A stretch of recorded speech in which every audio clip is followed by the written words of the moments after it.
Good day everyone! Welcome po sa ating prayer covenant. And before po tayo mag-start, samahan niyo po muna ako. Let's pray. Lord, we come before you today with open hearts, eager to learn and grow. We thank you for the opportunity to gather together and reflect on your word. Your Holy Spirit guide us, Lord, with your truth and help us apply it in our life. Teach us how to love one another as you have called us to, and may our hearts be united as one body in Christ. In Jesus' name we pray. Amen. Ang scripture po natin ngayon ay matatagpuan sa John chapter 1 verses 1 to 14. And babasahin ko po siya in NIV version. Ito po ang sinasabi, "In the beginning was the Word, and the Word was with God. And the Word was God. He was with God in the beginning. Through Him all things were made. Without Him nothing was made that has been made. In Him was life, and the life was the light of all mankind. The light shines in the darkness, and the darkness has not overcome it. There was a man sent from God, whose name was John. He came as a witness to testify concerning the light, so that through him all might believe. He himself was not the light, he came only as a witness to light. The true light that gives light to everyone was coming into the world. He was in the world, and though the world was made through him, the world did not recognize. He came to that which was his own, but his own did not receive. Yet to all who did receive him, to those who believe in his name, he gave the right to become children of God. Children born not of natural descent, nor of human decision, or a husband's will, but born of God. The Word became flesh and made his dwelling among us. We have seen his glory, the glory of one and only Son, who came from the Father, full of grace and truth." Ayan. In the beginning was the Word po. Hindi nagsimula ang kwento kay Mary, hindi sa Sabsaban, hindi sa Bethlehem. Nagsimula ang kwento sa simula pa lang ng lahat. Before creation had name, and before time started counting. Before light and darkness were even separated. When nothing existed yet, the Word was already there. And John makes it clear, the Word is not just a words. The Word is a person. The Word is, and He was with God. He is God. Through Him, all things were made. Without Him, nothing exists.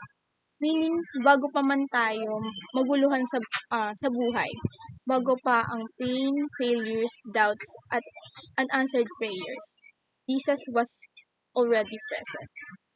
In verse 4 po, "In Him was life, and that life was the light of all mankind." Hindi lang siya nagbigay ng buhay, siya mismo ang buhay.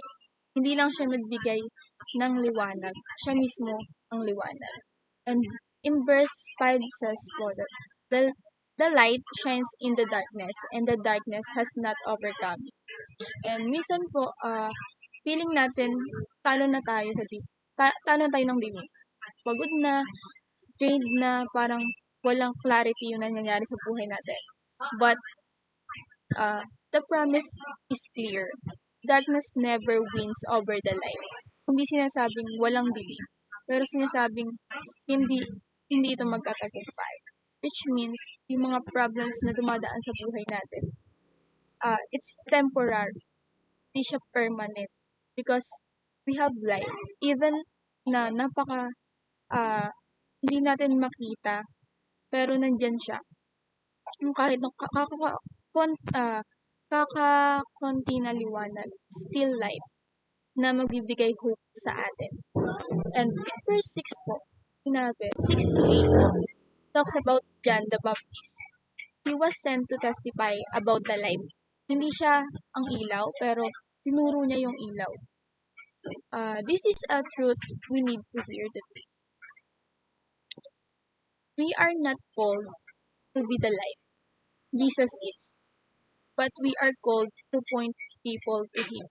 Sometimes we get tired trying to save people, fix people, or convince people. Pero trabaho natin ay magpakatotoo, hindi magpumilit. Then comes a painful truth in verses 10 to 11. Jesus came into the world he created, but the world did not recognize him. He came to his own, but his own did not receive him. Ang sakit nun, pero relatable po kasi how many times na dumating si Lord sa buhay natin through His Word, through people, through correction, through conviction, pero we ignore Him because we are busy, too proud, too hurt to receive Him. Sometimes we don't reject Jesus because we hate Him. We reject Him because we're tired, confused, or afraid to surrender. But grace does not stop there. In verse 12 po, sinabi, "Yet to all who did receive, He gave the right to become children of God." Hindi perfection ang requirement. Hindi achievement, hindi pagiging okay sa lahat.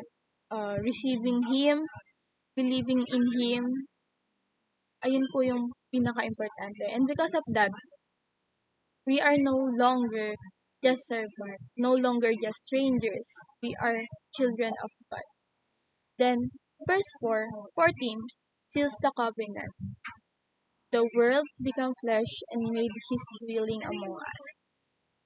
Hindi distant si God, hindi unreachable, hindi tahimik. He came close, He lived among us. He understood pain, joy, betrayal, and sacrifice. He didn't shout love from heaven. He showed love on earth. And chances nga po, we have seen His glory, full of grace and truth. Grace because we are broken.